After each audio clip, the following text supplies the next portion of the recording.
God's presence is always in our hearts. We just don't realize it all the time.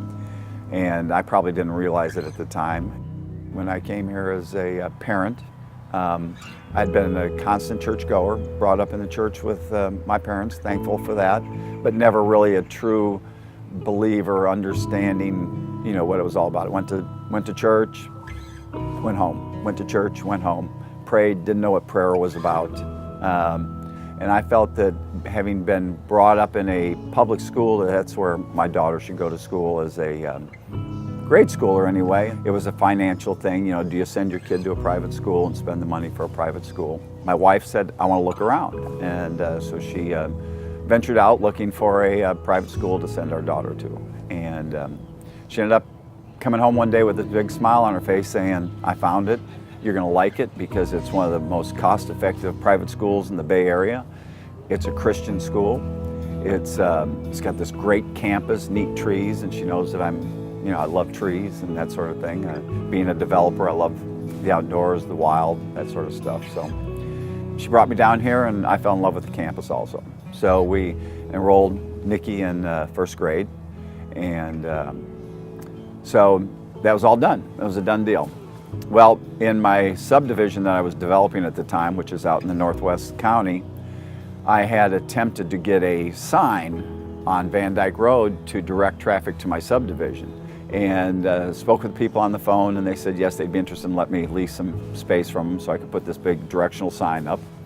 As I was driving up to their driveway and pulled up behind their car, it said Seminole Presbyterian on their license plate. And I go, wow, what a small world. My daughter's going to school there. I go inside and the gentleman said, I'm sorry, I just got home. I've been at a board meeting. We're talking about expanding the school. And I'm on one of the boards at Seminole Presbyterian. And I said, wow, this is interesting. I said, what are you looking for? And he said, well, we're looking for 20 or 30 acres that we can go build a new complex, new type of school or expand. And it just so happened I had 20 acres of vacant land, 10 minutes from where our meeting was at their house. He mentioned to me the lady's name was Celeste Salgado, who was in charge of fundraising at the time. So I made the call to her the following week, and I just said, hey, what are y'all doing? What's your plans and everything? And within 30 minutes, I was crying my eyes out. God had just come into my heart and said, this is what you're supposed to do. I made the effort to donate the property to Seminole Presbyterian at the time. And then I found a buyer for it. So then the school got the money, the proceeds, and here we are today. We're out on this gorgeous field. The vacant land that I donated was going to be a condo at the beach for use for our family. Now, the family of Cambridge Christian gets to use it forever and ever. How does God work? I wanted her to go to the public school system. I had an issue with trying to find a signage, and I end up at these people's house. I mean, how does God work all this? 5 years ago, found out I had cancer.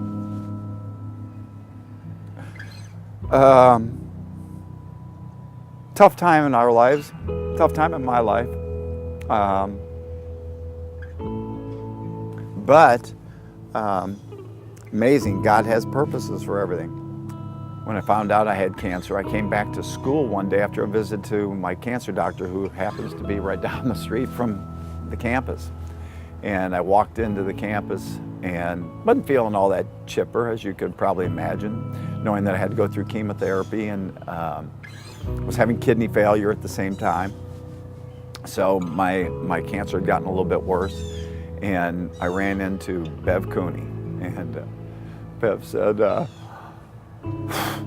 just want you to know that we, as teachers and administrators in our daily devotional this morning, prayed specifically for you. So my daughter came home from school that evening and said, Dad, I want you to know that every class, every student, every teacher prayed for you.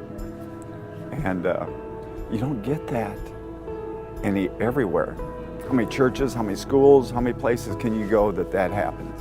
You get it at Cambridge Christian School. It's not just a place to go to school, it's a place to commune and be a family. The Cambridge parents, administrators, staff, students, we're all a family. People are concerned with you as a person, with your health, with your happiness, with your joy. I'm in remission. I've been 2 years in remission. Over the 12 years we've been at Cambridge Christian, as we're all on a path and a journey, I've become more open about telling people my story, or telling people about how I feel much closer to my Savior today than I did when we first came here. Probably the greatest experience in my child's life is being a student from Cambridge Christian School. One of the neat things about Cambridge and the friends that she's made, they're going to be her friends for life. You don't find a better staff, administrators, teachers, family that will walk hand in hand, will hug you, will be concerned with your life. Nikki, through her years here, walks with Jesus in her heart, and she shows that to people by her actions. I think that if every person in this world could experience a Cambridge Christian education, the world would be just one happy place. Me personally, that's my belief of what heaven's going to be like.